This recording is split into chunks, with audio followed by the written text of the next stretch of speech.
Hi, in today's lecture, we will see about the design of shafts. So, shaft is a rotating element which is used to transmit power from one place to another. It is either from one shaft to another shaft or from one shaft to another machine component. So, the power is delivered to the shaft by some tangential force.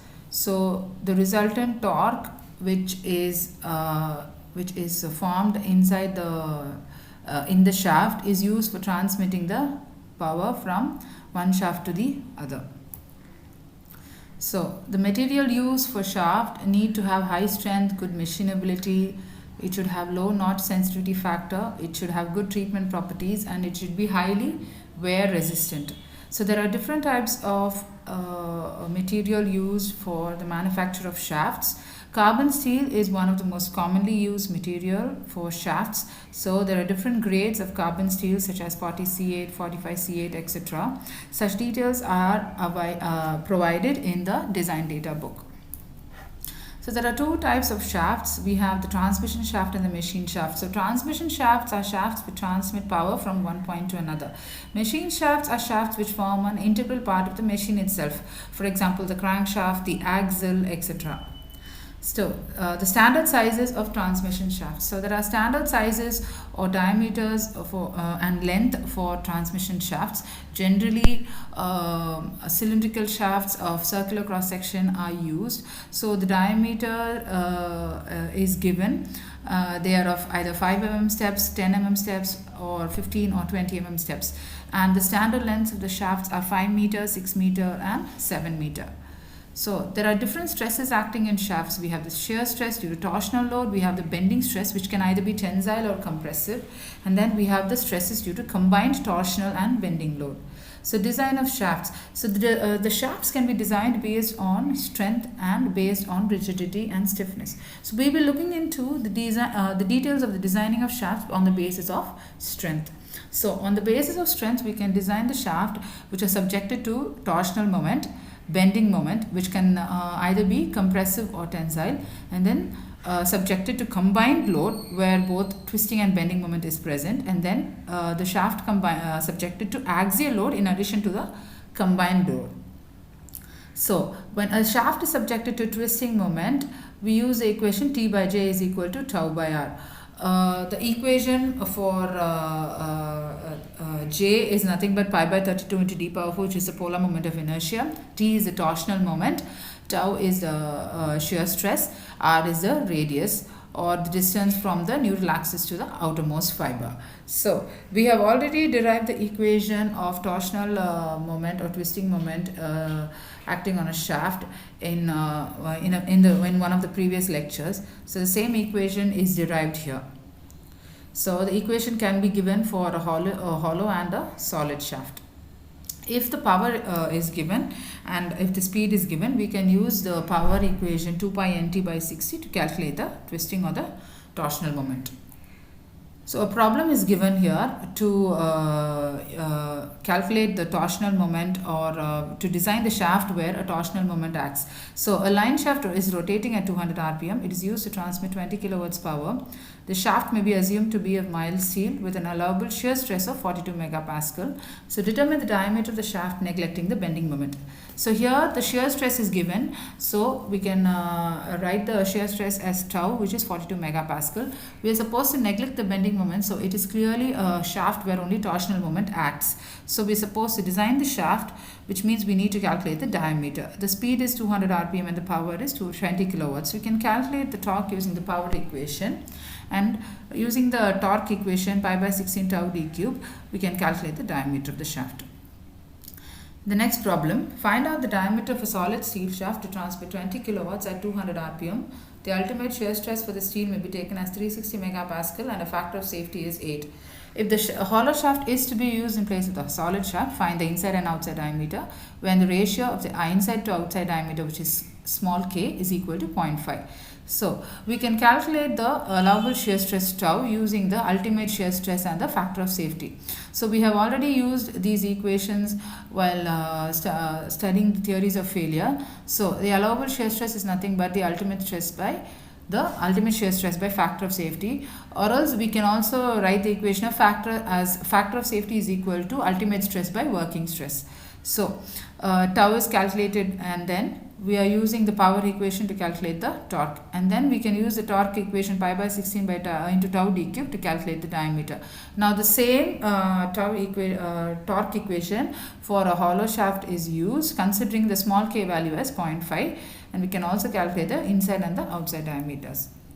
The next one is the shaft, which is subjected to bending moment. So when a shaft is subjected to only bending moment, the equation is m by I equal to sigma b by y. M is the bending moment, I is the moment of inertia, which is pi by 64 into d power 4, and sigma b is the bending stress, which can either be compressive or tensile, and then we have the y. Y is the distance from the neutral axis to the outermost fiber, which is nothing but r or d by 2.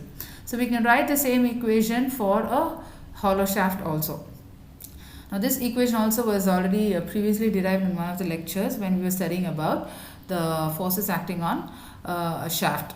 So here I've included a problem to calculate the bending stress. A pair of wheels of a railway wagon carries a load of 50 kilonewtons on each axle box, acting at a distance of 100 mm outside the wheel base.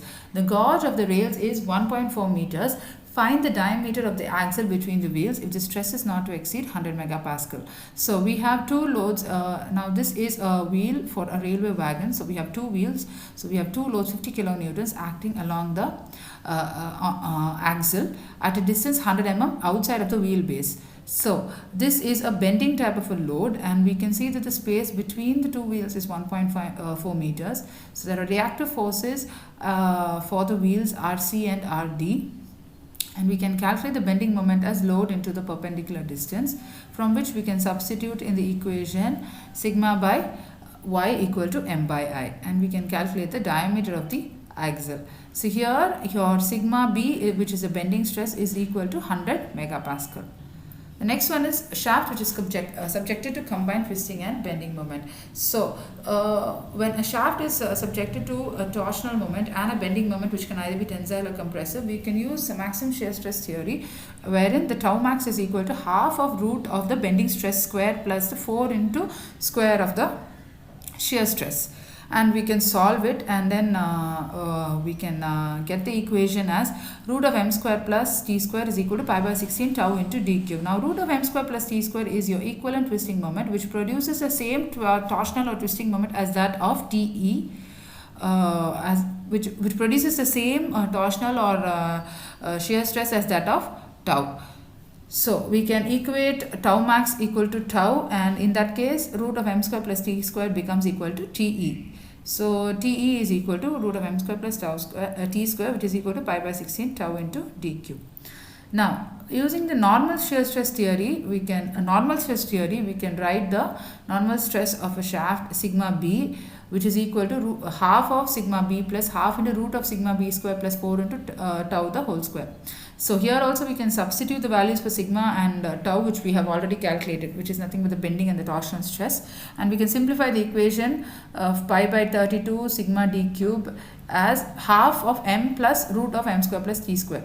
Now this half m plus root of m square plus t square is nothing but the equivalent bending moment, wherein the moment when acting alone produces the same tensile or compressive bending moment as that of sigma b.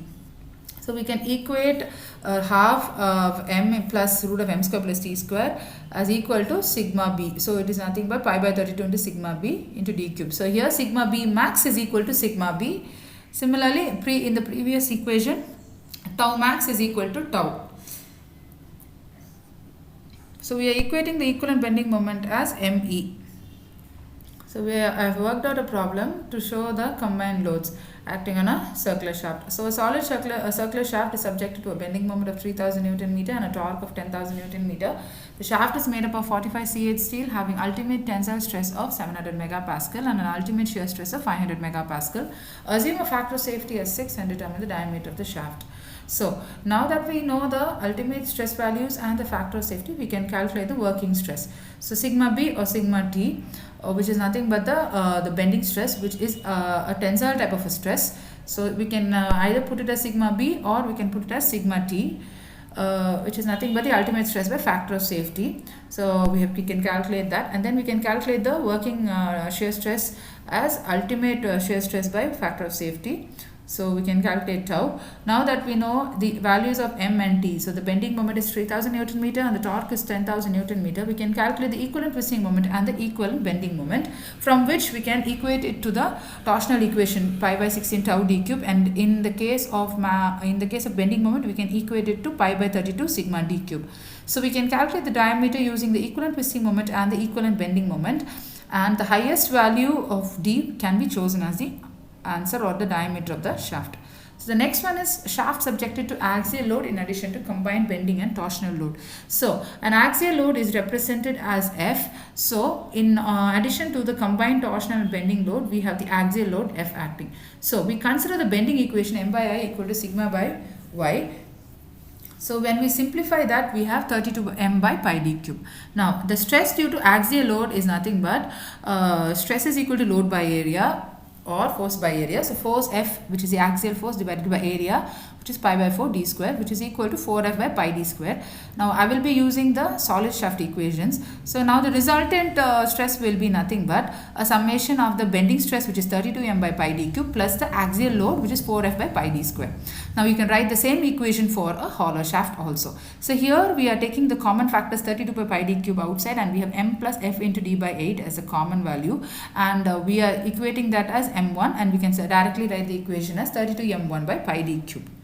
Now same thing can be done even for a hollow shaft, wherein M1 will be equal to M plus F into d outer into 1 plus k squared divided by 8.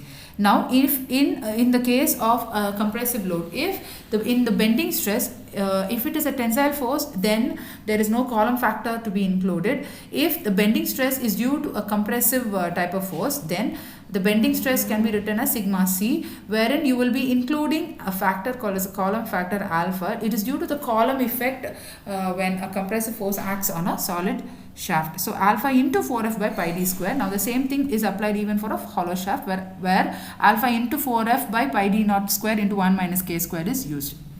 Now the value of column factor is equal to alpha is equal to 1 by 1 minus 0.0044 into L by K if the slenderness ratio L by K is less than 115. If the value of L by K is more than 115, then we can use the column factor equation. Alpha is equal to sigma y into L by K the whole square divided by C pi square into E. Now L is the length of the shaft, and L is the length of the shaft, and K is the least radius of gyration. So first we need to calculate the value of L by K, and only when the value of L by K is known, we can decide upon which column factor equation to use, and then we can calculate the corresponding sigma c values. So and there's one more consideration. If the value of if the values of C is not, C is nothing but the coefficient in Euler's formula. So if the value of C is not given, we can use the data book for finding out the values of C. So C will be equal to 1 for hinge ends, 2.25 for fixed ends, and 1.6 for ends which are partially restrained as in bearings. So now these values are available in the design data book, wherein we can calculate the coefficient in Euler's formula depending upon the end conditions of the shaft. Thank you.